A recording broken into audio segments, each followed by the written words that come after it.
16 जनवरी 2003 का दिन नासा के कोलंबिया नाम के एक स्पेशल स्पेसक्राफ्ट ने पृथ्वी से अंतरिक्ष के लिए उड़ान भरी। स्पेसक्राफ्ट कोलंबिया की ये 28वीं फ्लाइट थी और इसमें 7 लोग सवार थे। 16 दिनों तक इन 7 एस्ट्रोनॉट्स ने स्पेस में कई एक्सपेरिमेंट्स किए और फिर 1 फरवरी 2003 के दिन वक्त आया इन सभी का पृथ्वी पर वापस लौटने का। सभी एस्ट्रोनॉट्स बहुत खुश थे। सब कुछ प्लान के हिसाब से चल रहा था। विमान पृथ्वी के वायुमंडल में प्रवेश करने ही वाला था कि अचानक उससे संपर्क टूट गया और एक सन्नाटा छा गया। ग्राउंड टीम ने कुछ देर बाद बताया कि कोलंबिया अंतरिक्ष में ब्लास्ट हो गया। और दोस्तों, अगर आपने इस हादसे के बारे में नहीं सुना है तो चौंक जाएंगे ये जानकर कि इन 7 एस्ट्रोनॉट्स में हमारे भारत की कल्पना चावला भी शामिल थी। दोस्तों, इस प्रोजेक्ट में गई एस्ट्रोनॉट्स की टीम और ग्राउंड पर साइंटिस्ट की टीम सब अपनी फील्ड में एक्सपर्ट्स थे। कोलंबिया का अंजाम ऐसा होगा ये किसी ने भी नहीं सोचा था। लेकिन दोस्तों, स्पेस में जाकर एक कंट्रोल्ड एनवायरनमेंट में एक्सपेरिमेंट करना एक बात है, असली और खतरनाक खेल तो अंतरिक्ष में जाने और वहां से वापस पृथ्वी पर आने का है। आज हम इस वीडियो में स्पेस में इंसान के जाने और वापस धरती पर आने के इसी जटिल विज्ञान को आसान भाषा में समझेंगे। तो दोस्तों, बने रहे मेरे साथ अगले कुछ मिनटों के लिए, क्योंकि ये अंतरिक्ष की यात्रा है, थोड़ा समय तो लेगी ही। नमस्कार और स्वागत है आप सभी का द मिस्टिका लैंड की इस खास वीडियो में। दोस्तों, वैसे तो दिवाली पर रॉकेट की पूंछ पर आग लगाकर उसे दूसरों के घरों में पहुंचाने वाला हर शख्स ये बात जानता है कि रॉकेट ही वो व्हीकल है जिसकी मदद से स्पेस में पहुंचा जाता है। इसके अलावा अंतरिक्ष से जुड़ा जो दूसरा नाम हमें सुनने में आता है वो है स्पेसक्राफ्ट। अब आप कहेंगे कि स्पेसक्राफ्ट को अंतरिक्ष में जाने के लिए बनाया जाता है, तो दोस्तों फिर रॉकेट क्या होता है, या क्या ये दोनों एक ही नहीं है? नहीं दोस्तों, यहाँ कंफ्यूज होने की कोई जरूरत नहीं है। सबसे पहले तो आप ये जान लीजिए कि रॉकेट और स्पेसक्राफ्ट दोनों अलग अलग होते हैं। चूंकि स्पेस में एस्ट्रोनॉट्स स्पेसक्राफ्ट में बैठकर ट्रेवल करते हैं, रॉकेट को आप एक टैक्सी से कंपेयर कर सकते हैं और स्पेसक्राफ्ट को एक सवारी से। अंतरिक्ष में स्पेसक्राफ्ट का ही मेन काम होता है। इसी में एस्ट्रोनॉट्स और एक्सपेरिमेंट्स के लिए जरूरी इक्विपमेंट्स रखे होते हैं। यहाँ समझने वाली बात ये है कि अंतरिक्ष में जाने के लिए रॉकेट और स्पेसक्राफ्ट दोनों जरूरी है, क्योंकि जिस स्पेसक्राफ्ट में अंतरिक्ष यात्री को पृथ्वी से स्पेस में भेजा जाता है उसे रॉकेट के इंजन से ही जोड़ा जाता है और वही उसे अंतरिक्ष तक पहुंचाता है। इस पूरे प्रोसेस को और बेहतर तरीके से समझने के लिए पहले हम ये जान लेते हैं कि रॉकेट काम कैसे करता है। तो दोस्तों, न्यूटन का 3rd लॉ ऑफ मोशन कहता है कि हर एक्शन का इक्वल एंड अपोजिट रिएक्शन होता है। जैसे हम जब जमीन पर बॉल उछालते हैं तब बॉल जिस स्पीड से हमने नीचे मारी होगी उतनी ही स्पीड से वो वापस उछलती है। एक rocket 3rd law of motion के इसी सिद्धांत पर काम करता है। ढेर सारे फ्यूल के कंबशन से पैदा हुए थ्रस्ट का इस्तेमाल करके ही रॉकेट जमीन से उठता है। यहाँ आप एक और चीज समझ लें कि जैसा कि आप सोचते हैं कि वो लंबा सा गोलाकार यान रॉकेट होता है, तो दोस्तों आपको बता दूं कि हकीकत में रॉकेट सिर्फ एक तरह का इंजन होता है जिसका काम अंतरिक्ष तक अपने पेलोड को पहुंचाना होता है। पेलोड में कुछ भी हो सकता है, एक सैटेलाइट, साइंटिफिक इक्विपमेंट्स, अंतरिक्ष यात्री से लेकर स्पेस प्रोब भी। हवाई जहाज की तरह ही एक रॉकेट को भी काम करने के लिए ईंधन की जरूरत होती है। जब ईंधन जलता है तब उसमें से गर्म गैसेस निकलने लगती हैं। अपनी बनावट की वजह से एक रॉकेट इंजन इन गैसेस को नीचे की तरफ छोड़ने लगता है, जिससे एक थ्रस्ट या फिर धक्का पैदा होता है और रॉकेट हवा में उठने लगता है। दोस्तों, एक रॉकेट और एरोप्लेन के इंजन में सबसे बड़ा फर्क ये है कि एरोप्लेन को अपने ईंधन को जलाने के लिए हवा में मौजूद ऑक्सीजन की जरूरत होती है। वहीं दूसरी तरफ एक रॉकेट धरती के वायुमंडल के साथ साथ अंतरिक्ष और बेहद कम दबाव वाली जगहों में भी उड़ सकता है, क्योंकि इसका इंजन ईंधन को जलाने के लिए जरूरी ऑक्सीडाइजर्स अपने साथ लेकर उड़ता है। इसके इंजन को बाहर से ऑक्सीजन लेने की जरूरत नहीं पड़ती, इसीलिए ये कहीं भी और कितनी भी ऊंचाई तक उड़ सकता है। एक रॉकेट इंजन में 2 तरह के ईंधन या फिर प्रोपेलेंट्स का इस्तेमाल किया जाता है, लिक्विड प्रोपेलेंट और सॉलिड प्रोपेलेंट। लेकिन खास तौर पर एक स्पेस शटल में लिक्विड फ्यूल का ही इस्तेमाल होता है। मेन रॉकेट इंजन के अलावा इसमें बूस्टर रॉकेट्स भी लगे होते हैं जो इसे पृथ्वी की कक्षा से बाहर निकालने में जरूरी एक्स्ट्रा पुश देते हैं। चूंकि बूस्टर रॉकेट्स का इस्तेमाल पृथ्वी की कक्षा के अंदर ही होता है, इनमें सॉलिड प्रोपेलेंट्स का ही इस्तेमाल किया जाता है। फ्यूल खत्म होने के बाद ये मेन रॉकेट इंजन से अपने आप अलग हो जाते हैं और बाकी का रॉकेट अपनी आगे की जर्नी पर निकल जाता है। तो दोस्तों, अब मैं ये समझूंगा कि आप सब रॉकेट क्या होता है, कैसे काम करता है, ये समझ गए होंगे। अब बढ़ते हैं स्पेसक्राफ्ट की तरफ। दोस्तों स्पेसक्राफ्ट एक हवाई जहाज की तरह ही होता है, जिसके अंदर अंतरिक्ष यात्रियों के रहने, खाने पीने और सोने जैसी तमाम जरूरतों के हिसाब से सारी फैसिलिटीज मौजूद होती हैं। स्पेसक्राफ्ट के आगे के हिस्से में उसका पूरा कंट्रोलिंग सिस्टम होता है, जहां से अंतरिक्ष यात्री उसे कंट्रोल कर सकते हैं। जैसे ही एक स्पेसक्राफ्ट अंतरिक्ष में पहुंचता है, तब उसका मेन रॉकेट इंजन भी उससे अलग हो जाता है और यहीं से शुरू होता है स्पेसक्राफ्ट का सफर, जिसकी कमान अब होती है अंतरिक्ष यात्रियों के हाथ में। इससे पहले पूरी नेविगेशन ग्राउंड पर बैठी टीम कंट्रोल कर रही होती है।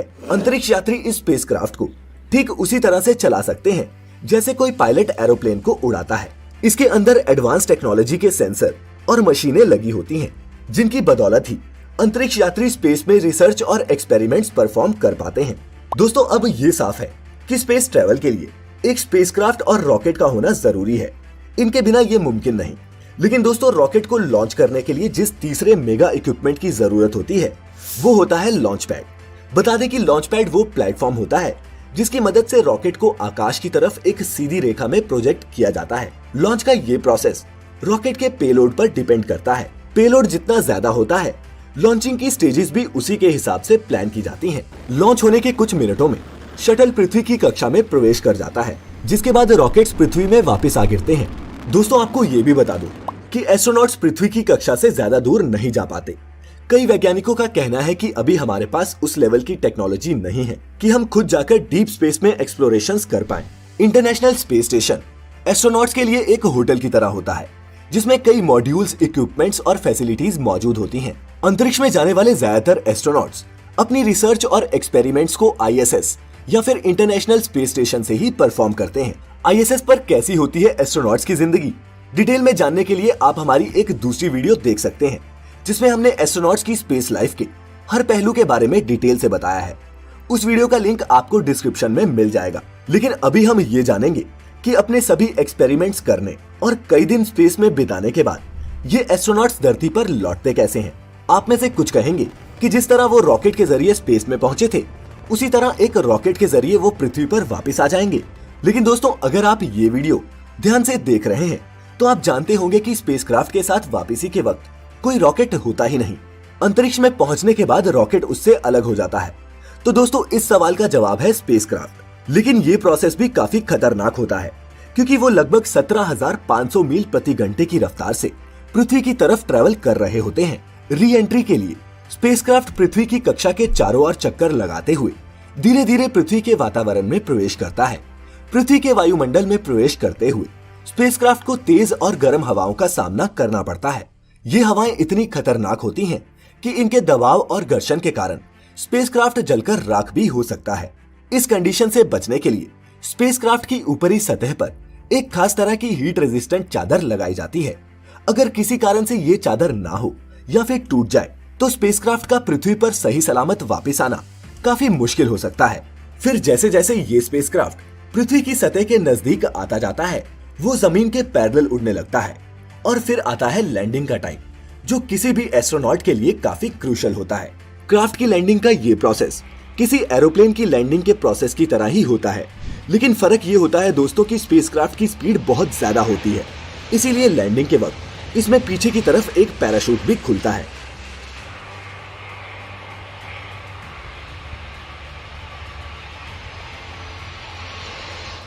और दोस्तों इसी तरह पृथ्वी पर अंतरिक्ष यात्री वापस सही सलामत पहुंचते हैं। स्पेसक्राफ्ट की लैंडिंग भी एयरपोर्ट रनवे पर ही कराई जाती है और इस दौरान एरोप्लेन की तरह ही स्पेसक्राफ्ट के पहिए भी खुल जाते हैं। हालांकि मरकरी, जेमिनी, अपोलो और सुयोज जैसे कुछ स्पेसक्राफ्ट्स की लैंडिंग समुद्र में भी कराई गई थी, जिसे स्प्लैशडाउन कहा जाता है। लेकिन ये प्रोसेस अब कम ही इस्तेमाल किया जाता है, क्योंकि इसमें स्पेसक्राफ्ट के डूबने का खतरा बना रहता है, जो अंतरिक्ष यात्रियों के लिए घातक साबित हो सकता है। और दोस्तों अगर आपने कभी ध्यान दिया हो तो स्पेस से आने वाली हर तस्वीर में अंतरिक्ष यात्री सफेद रंग के स्पेस सूट में ही दिखाई देते हैं। लेकिन दोस्तों जब एस्ट्रोनॉट स्पेस के लिए रवाना होते हैं या फिर वापस पृथ्वी पर आते हैं, तब उन्होंने ऑरेंज कलर का स्पेस सूट पहना होता है।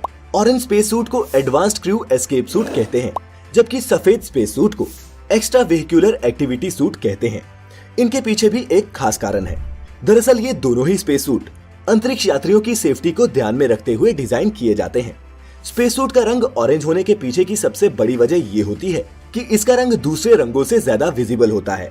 इस ऑरेंज सूट को स्पेस में जाते वक्त और स्पेस से वापस धरती पे आते वक्त पहना जाता है, ताकि अगर जाने या आने के समय कोई दुर्घटना हो जाए तो अंतरिक्ष यात्री को उसके सूट के रंग की मदद से आसानी से ढूंढा जा सके। ऑरेंज सूट में पैराशूट और नाइफ जैसी कई चीजें अटैच्ड होती हैं, जिससे किसी दुर्घटना होने की स्थिति में एक अंतरिक्ष यात्री की जान बच सके। साथ ही इस सूट में एक लाइफ राफ्ट भी होती है, जो पानी के संपर्क में आते ही अपने आप खुल जाती है। वहीं बात करें सफेद स्पेस सूट की, तो अंतरिक्ष यात्री स्पेस में इसे इसलिए पहनते हैं ताकि वो अंतरिक्ष के घने अंधेरे में दूर से ही दिख जाए। सफेद सूट काफी एडवांस टेक्नोलॉजी से बनाए जाते हैं। इनके बारे में और जानने के लिए ऊपर आई बटन पर क्लिक करके आप हमारी स्पेस सूट्स पर स्पेशल वीडियो देख सकते हैं। जाते जाते आपको ये भी बताते जाता हूँ कि ये स्पेसक्राफ्ट रीयूजेबल होते हैं, मतलब कि इन्हें बार बार स्पेस में भेजा जा सकता है। हालांकि कुछ सालों पहले टेक्नोलॉजी ने एक कदम और आगे बढ़ाते हुए एक करिश्मा कर दिखाया था, जब एक प्राइवेट स्पेस कंपनी स्पेसएक्स के मालिक एलॉन मस्क ने रीयूजेबल रॉकेट बनाने की घोषणा की थी। इसी कंपनी का एक पार्शियली रीयूजेबल रॉकेट फाल्कन 9 इतना सक्सेसफुल हुआ कि इसे देखते हुए इसरो ने भी इसी तरह के फुली रीयूजेबल रॉकेट्स बनाने की तैयारी कर ली है। कहने का मतलब ये है कि अब एक रॉकेट भी सैटेलाइट को उसकी कक्षा में स्थापित करने के बाद वापस पृथ्वी पर लौट सकेगा और फिर से काम में आ सकेगा। लेकिन उतना विज्ञान फिर कभी। आज आपने अगर कुछ नया सीखा हो तो इस वीडियो को एक लाइक और अपने दोस्तों के साथ शेयर जरूर कर देना। साथ ही अगर आप हमारी वीडियो पहली बार देख रहे हैं तो ऐसी और भी इंटरेस्टिंग इन्फॉर्मेटिव वीडियोस देखते रहने के लिए सब्सक्राइब करें हमें YouTube पर और लाइक करें हमारा Facebook page the Mystica land. फिलहाल आज के लिए इतना ही। वीडियो अंत तक देखने के लिए आप सभी का बहुत बहुत शुक्रिया।